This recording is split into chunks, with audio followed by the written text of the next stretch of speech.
اور دوسری بڑی وجہ ٹیکس لوگوں کے نہ دینے کی یہ ہے کہ جب لوگوں کو سسٹم پہ اعتبار نہیں ہے، حکومتوں پہ اعتبار نہیں ہے، تو یہ ایک بہت بڑی وجہ ہے کہ ٹرسٹ بلڈ اپ نہ ہونا، جس کی وجہ سے لوگ ٹیکس نیٹ میں نہیں آتے، ٹیکس نہیں دیتے۔ دوسری بات جو ہم نے پہلے بھی کی تھی کہ FBR زیادہ لوگوں کو ٹیکس نیٹ کی طرف نہیں لا پا رہا۔ ہوتا کیا ہے کہ جو چند لاکھ لوگ ٹیکس دے رہے ہوتے ہیں، بس انہی کو نچوڑا جاتا ہے، انہی کے آڈٹ ہوتے ہیں، انہی پہ زائد ٹیکسز لگتے ہیں، تو پھر اس وجہ سے لوگ اس سسٹم سے راہ فرار اختیار کرنا چاہتے ہیں۔ وہ کہتے ہیں کہ ٹیکس نہ دینا پڑے، ہماری جو ٹیکس ملازمین ہیں ان کو کچھ دے دلا کر رشوت دے کے سیٹنگ ہو جائے، بجائے اس کے کہ ہم پراپر ٹیکس نیٹ میں آ جائیں، پھر اس کے بعد ہم ٹیکس بھی دیں اور ہمیں ہی مشکلات کا سامنا کرنا پڑے۔ تو یہ ایک بہت بڑی وجہ ہے جس کی وجہ سے ٹیکس نیٹ انکریز نہیں ہو پا رہا۔ قانون موجود ہے، سزائیں موجود ہے، لیکن عمل درآمد نہیں ہو رہا۔ کیونکہ حالانکہ بڑی سمپل سی بات ہے کہ اگر حکومتی ادارے اچھے سے اپنا رول پلے کر رہے ہیں، لوگ بھی ٹیکس پلے وہ دے رہے ہیں، تو اس میں کیا ہے کہ دونوں طرف بیلنس رہے گا اور وہ ہمارے لیے بھی فائدہ مند ہے اور حکومتی اداروں کے لیے بھی سود مند ہے۔ بات ہم کہہ رہے ہیں کہ ابھی کی موجودہ صورتحال کے مطابق کہ لوگ جو ہے چھوٹی سی آپ کی میں بات کاٹ رہا ہوں۔ حضرت عمر رضی اللہ تعالیٰ عنہ 22 لاکھ مربع میل پہ حکمران تھے۔ 22 لاکھ مربع میل، یہ 7,96,000 ہے۔ 22 لاکھ مربع میل پہ وہ حکمران تھے، اور صرف انکم کا سورس جو اس حکومت کا 22 لاکھ کا وہ صرف زکوٰۃ 2.5%، صرف زکوٰۃ۔ اور ایک وقت یہ تھا کہ وہ زکوٰۃ لوگ لے کے پھرتے تھے، کوئی لینے والا نہیں تھا۔ اتنے خوشحال 22 لاکھ مربع میل میں لوگ تھے، حکمران حضرت عمر تھے، یعنی وہ لوگوں کی ضروریات کو پورا کر رہے تھے، ان کو جو ان کی جائز ضروریات ہیں وہ ریاست پوری کر رہی تھی، اور جو نہیں دیتا تھا اس کے خلاف تلوار آپ نکالتے تھے۔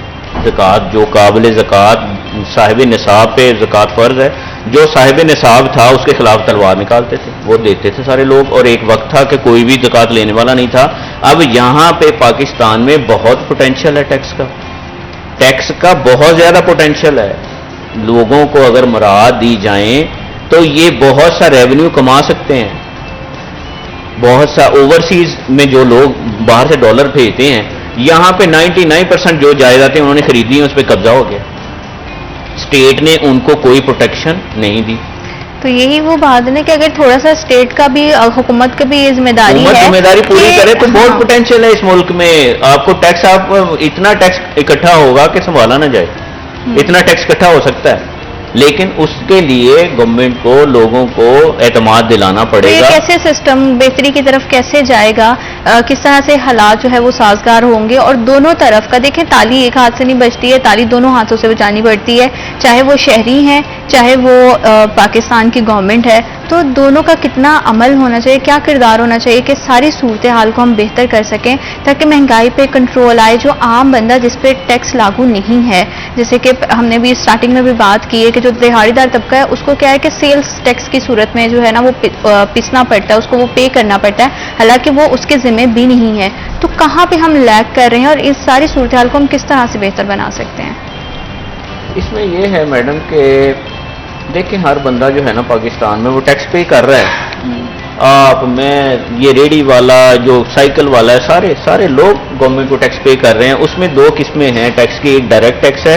ڈائریکٹ ٹیکس وہ ہوتے ہیں جس کا سال بعد گوشوارہ آپ نے فائل کرنا ہے، جو 30 ستمبر کو جا رہا ہے۔ انڈائریکٹ ٹیکسز وہ ہیں کہ آپ کا بجلی کا بل 500 روپے بنتا تھا، اس پہ 1500 روپے ٹیکسز ہیں، وہ انڈائریکٹ ٹیکسز ہیں، وہ ہر بندہ مجبوراً اس نے دینا ہے۔ یہ والنٹریلی ہے کہ آپ کی اگر قابل ٹیکس آمدن ہے۔ ڈائریکٹ ٹیکسز وہ ہیں کہ اس کا آپ نے گوشوارہ فائل کرنا ہے، اس کا گوشوارہ نہیں فائل کرنا، وہ آپ نے دینے ہی دینے۔ اس میں یہ ہے کہ جو لوگ ٹیکس نیٹ میں آنا چاہتے ہیں ان کا اعتماد گورنمنٹ بحال کرے۔